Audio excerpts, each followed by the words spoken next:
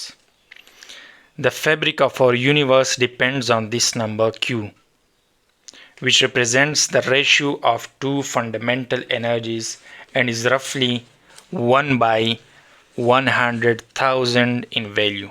If Q were even smaller, the universe would be inert and structureless.